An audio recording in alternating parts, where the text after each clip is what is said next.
Hello and welcome to this VB On Demand webinar on ramping up in a downturn. Grow your top line through automated security compliance, brought to you by Vanta.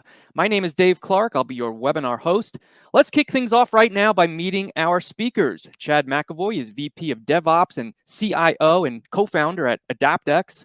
Kaitlin Pettersen is VP of Customer Experience at Vanta, and Tim Keary is Security Editor at VentureBeat, and Tim will also be moderating this discussion. Let's start first by meeting Chad. Chad, why don't you tell us a little bit about yourself and the work you do? Hi, thank you, David. My name is Chad McAvoy, and VP and DevOps and CIO and co-founder of AdaptX. My background, about 30 years of experience in software architecture and engineering, primarily in the healthcare and financial services space, and some work in the encryption and military space.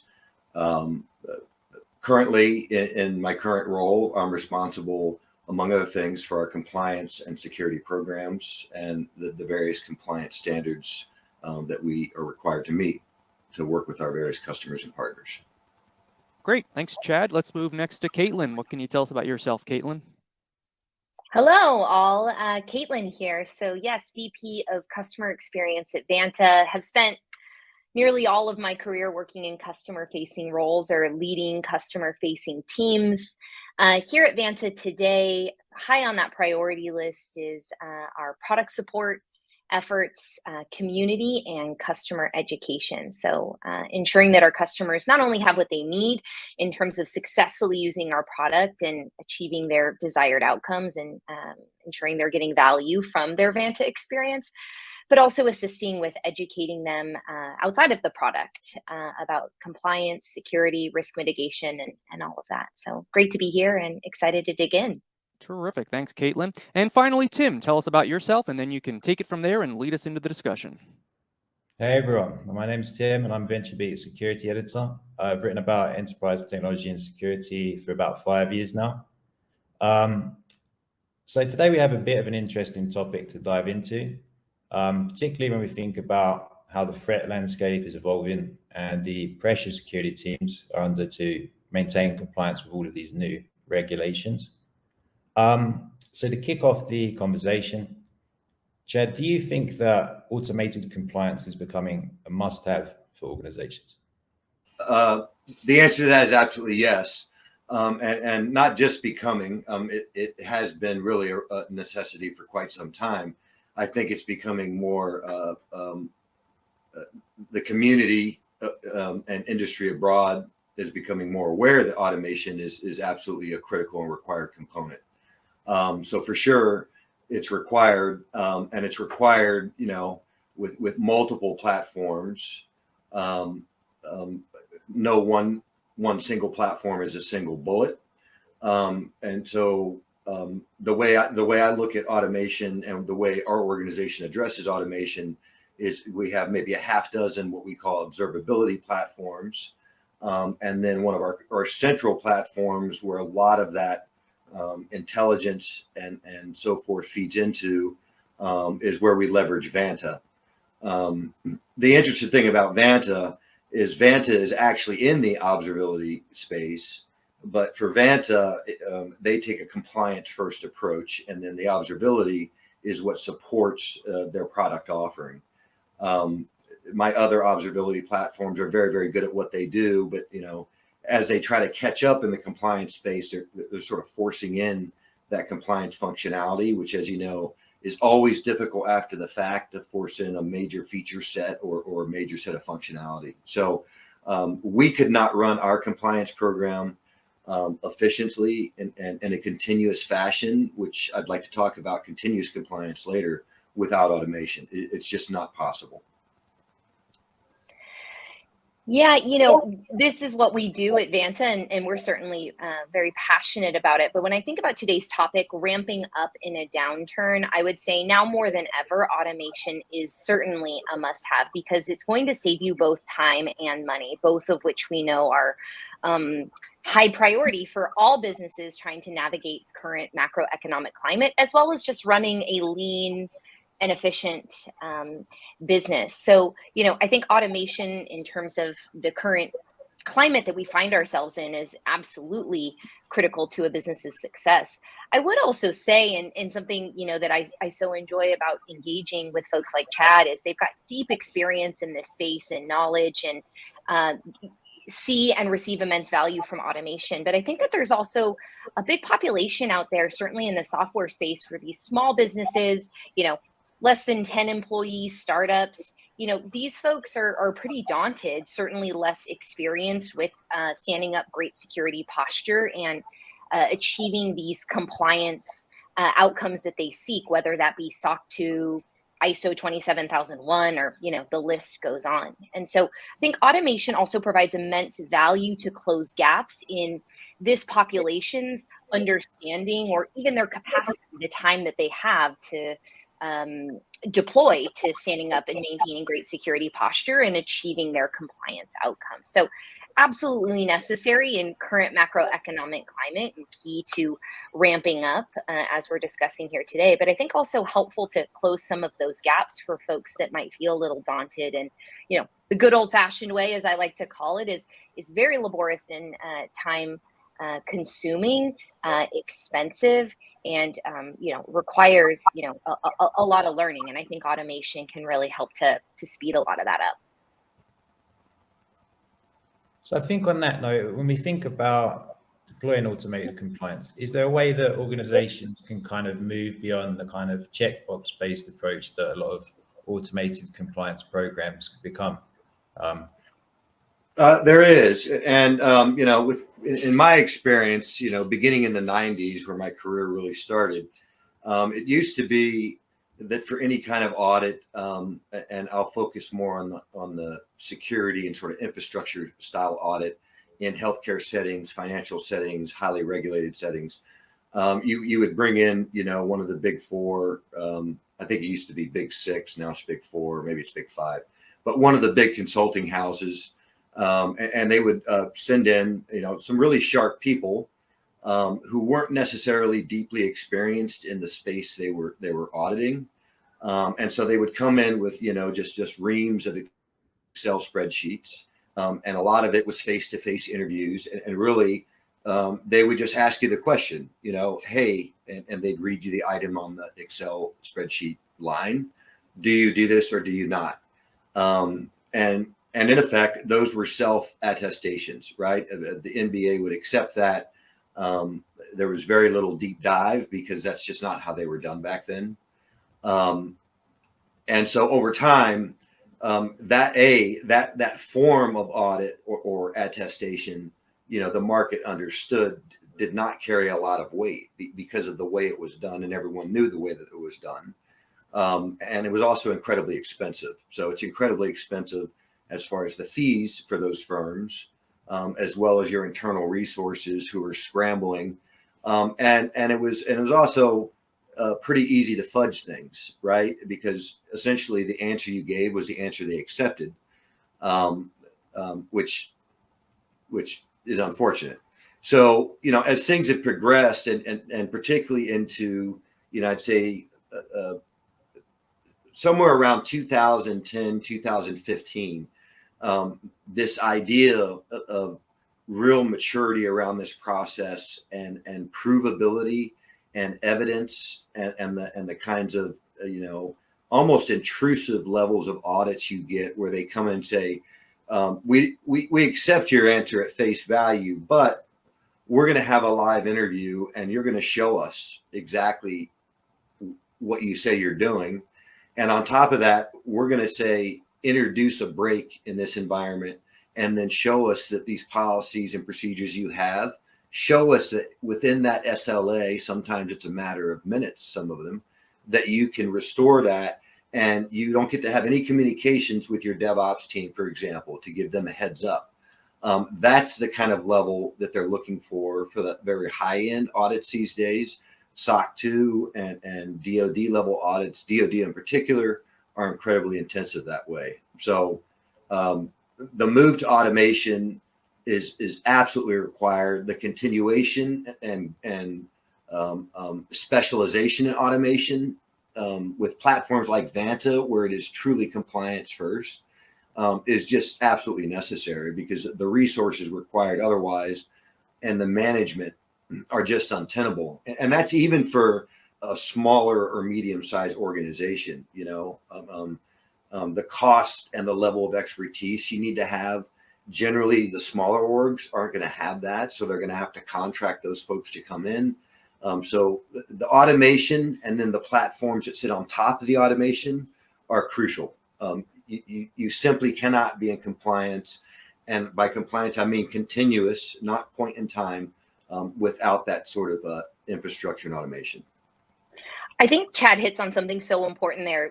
Point in time. So as thorough as that spreadsheet or checklist may be, it is in fact a single point in time check and experience. And I think that, as the world wakes up and cares more about and prioritizes, the management of their own personal data, their selection of vendors and companies that they're working with directly or as part of their workplace experience, that single point in time checkbox experience is no longer good enough, right? And so this ongoing continuous monitoring and verification is absolutely critical. And so, for me and the businesses that I work with, but also I think, the software that companies are prioritizing to partner with, they want to know that that business was not just compliant 2 months ago on a Tuesday.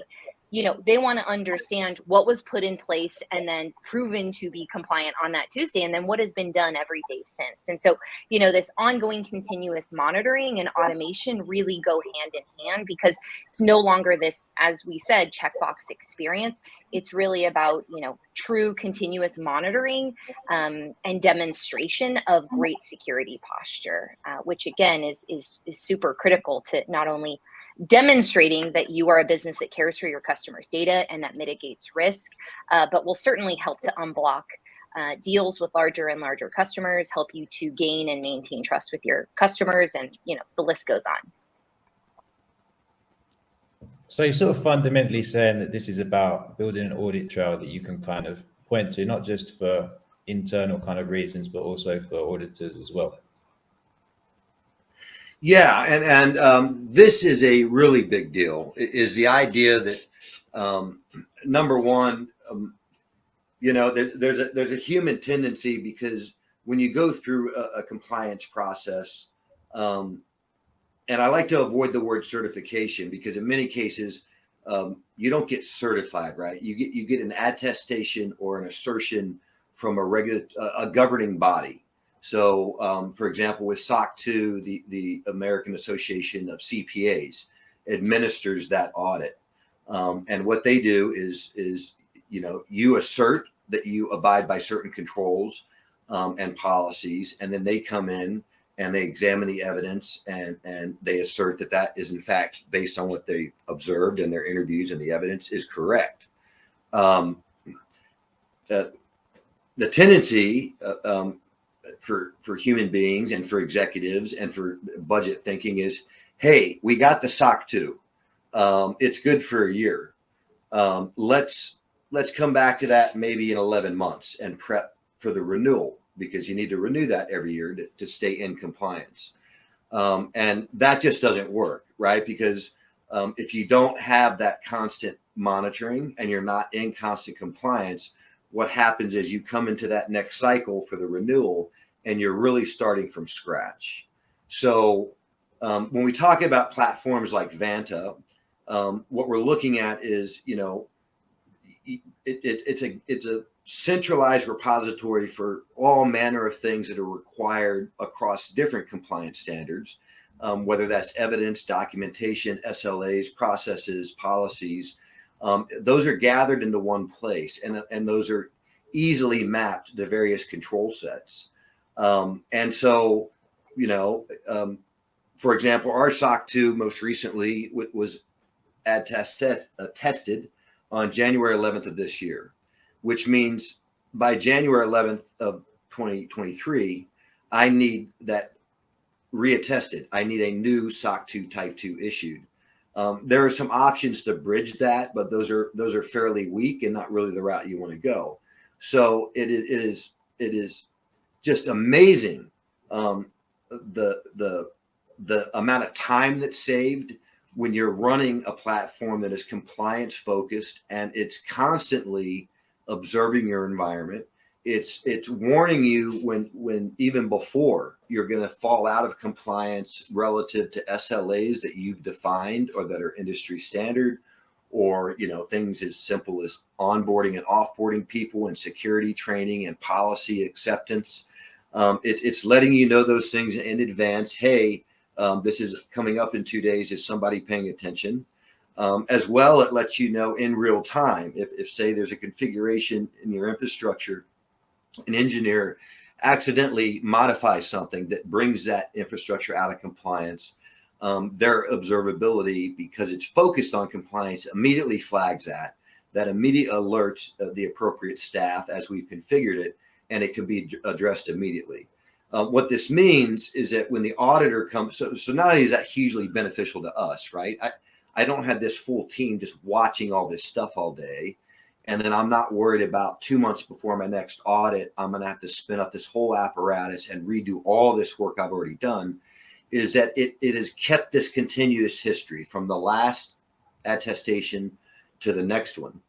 And another big factor, and I think this is unique to Vanta, is they provide a mechanism for what they call an auditor role. And what that facilitates is you can literally, create an account for an auditing firm, and it's affiliated with the full firm, so any of their staff can come in. And that gives them entire visibility over everything within Vanta. And what this allows them to do is quickly go through and see that you've been in compliance, and also identify where you've missed SLAs, and identify, have you remedied that, have you not, and so forth. So it significantly reduces the cost. It reduces the stress on my organization, so I can keep my highly qualified security and compliance folks working on other things relative to our infrastructure and our security in general. So I think I covered the answer to that question, but a really big point is the continuous thing, right? You don't want to be caught 2 months before because you haven't maintained that continuous thing, because you're going to make a whole lot more work for the auditor and a whole lot more work for yourself. And that just creates a lot of frustration and then stress all the way up through the executive chain, because they're like, are we going to get it or not? Right. And we can talk maybe a little bit later about how that impacts your ability to further get market share, enter new markets, reputation, etc. Is there anything you'd like to add to that, Kaitlin? I think Chad really hit the nail on the head there. Just to circle back to, old world, single point in time, checkbox experience, new world, things are automated. You are hooking your systems up through intelligent integrations. You have this ongoing continuous monitoring happening.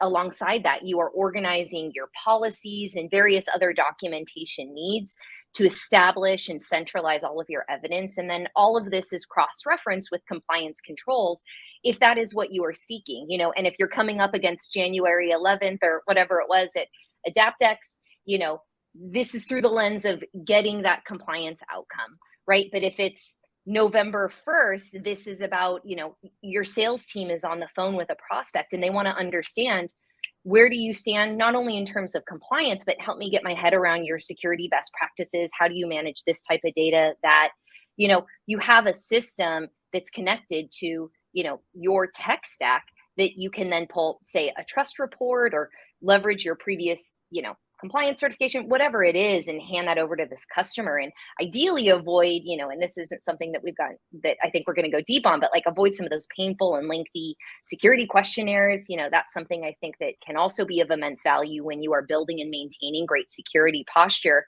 You have something that you can just offer up to folks in that moment. So all that to say, I think both Chad and I are pretty excited about the ways in which the new world, as I phrased it, really helps to save businesses time and money, which is absolutely critical. So I think on that note, it would be useful to dive a little into the details of how an organization can apply automated security compliance. I'm thinking, are there any methodologies or solutions that organizations can use to manage their compliance standing? We talked a little bit about, right, automation being a key component. More broadly,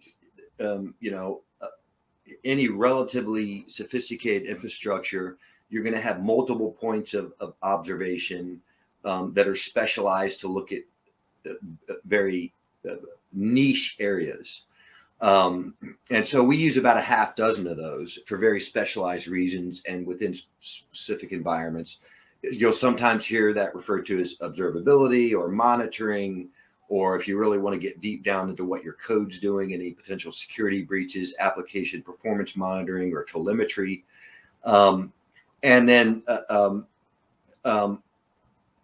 I want to come back to why we love Vanta. I'm a huge fan of Vanta. We looked at quite a few vendors when we signed Vanta well over a year ago, and we just re-signed with Vanta. And we wanted to move very quickly. And so we licensed the platform. We were scheduled to meet with our assigned account executive and customer service manager who was going to train us on the Vanta platform. My chief information security officer and I, we went into the platform and just said, let's figure it out. And by the time we had that meeting with our customer service manager, who was the expert, we had completely configured everything. So it was highly intuitive.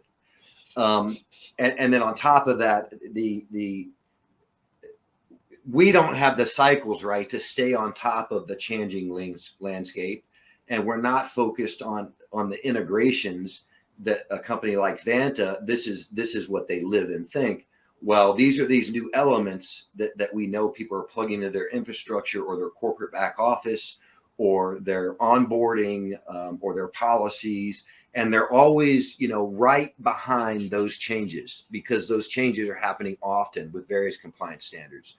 So having that available and just the sort of real-time notification and pre-event notification are pretty amazing. And sometimes, I'll log in and there's this whole new feature set and there will be a walk that says, hey, this is why this is important. You may not be aware of it, but some of these things have changed. So take some time to read it. And, here's where we've added that into our platform. And it just comes with the package. I don't know if we wanted to talk about, beyond automation in that question, or that's a later question, Tim. But I'll pass it on to KP.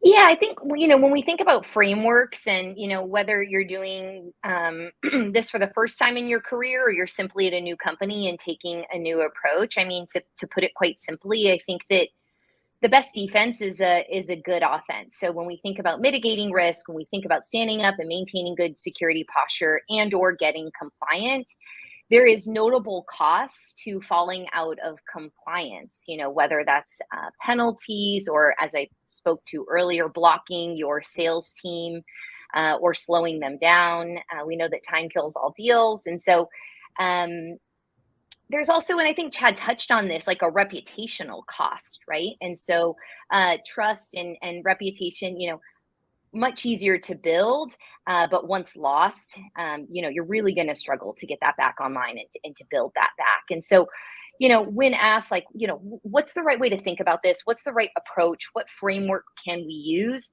I would say mitigate risk, right? Prevent yourself from ever having to clean up a mess by building that great security posture, leveraging automation and smart software to help get you there. Save yourself time and money and avoid going the good old-fashioned way.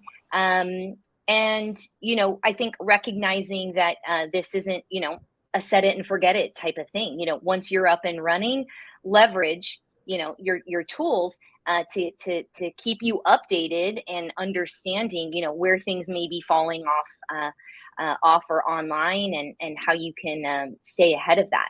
So again, mitigating risk, I think, is like the best framework to use here. You want to avoid any pain and any of the cost associated with cleaning that up. And I would touch on very quickly, barriers to entry for certain markets. In our space, if you're not approaching a client and you don't have a well done SOC 2 Type 2 by a reputable firm, you're not getting through the door. And then reputationally, right? There's some other factors, and I hope we are able to touch on that later, that are very significant. So yeah, I'd like to circle back on that if we have time, Tim. Sure. I mean, I suppose I'd like to kind of dive a little deeper into what are the kind of mistakes organizations make when they try to automate their compliance strategies. Is there any kind of common errors that organizations make that cost money down the line? Well, the first mistake, and probably the most common, is if you're so AdaptX is a little bit unique in this sense, right? So given all of my experience and the team that founded the company, and that we were in the healthcare space, which is highly regulated and personal health information, right? So we're hyper aware of these compliance things. And guess what? The fact that I personally have a lot of experience in it does not really make it easier, because the landscape shifts so much. Now, something like HIPAA doesn't change that much, but I can tell you that the attitudes and the concerns become heightened as you see things like data leaks occur. Massive data leaks occur, even though the standards haven't changed. There's a pullback by the organization or the hospital to be much more careful about who they're sharing data with and what controls are around that, right? Even engaging into the market is critical. But so let's come back to automation. Many times for younger companies or newer companies, and compliance is new to them, they don't really even think about that there's all these tools out there. They're told, hey, here's who you have to go, and you have to pay this auditing firm or that firm to audit you. And then here's a big bunch of manuals and rules and controls that you have to abide by. And they just generally, their instinct, they set about doing it manually. They don't really have an awareness, unless there's someone in that org, that there's all these options out there like Vanta that can rapidly facilitate that and even guide you along.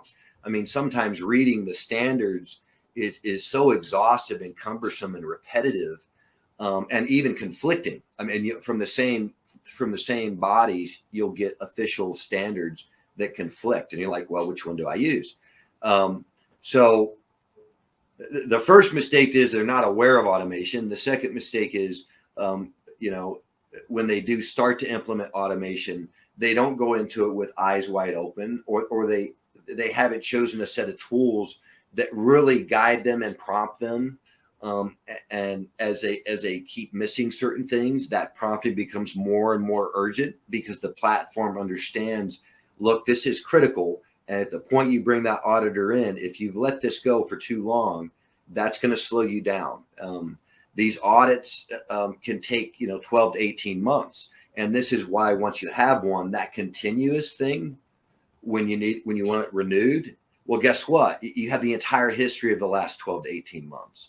And so it doesn't take 12 to 18 months. It takes a couple of weeks, right? And maybe they want some additional documentation or evidence, but you pretty much have it all in one place. And it's what you would call, chain of custody, irrefutable data, because it's been collected from your systems real time. So those are some critical points, and some points that maybe people early on into these processes aren't aware of, that can catch them off guard.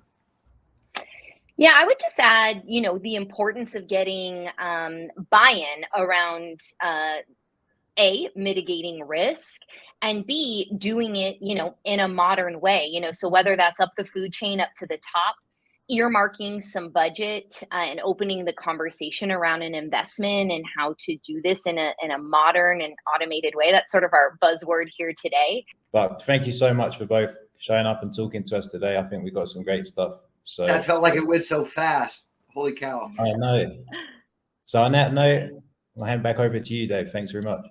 Thank you so much, Tim. And a big thanks to all of our speakers for all of their insights, Chad McAvoy, Kaitlin Pettersen, and again, Tim Keary for moderating this discussion. Thanks also to Vanta for making this webinar possible. Just a quick reminder that this webinar is copyright 2022 by VentureBeat.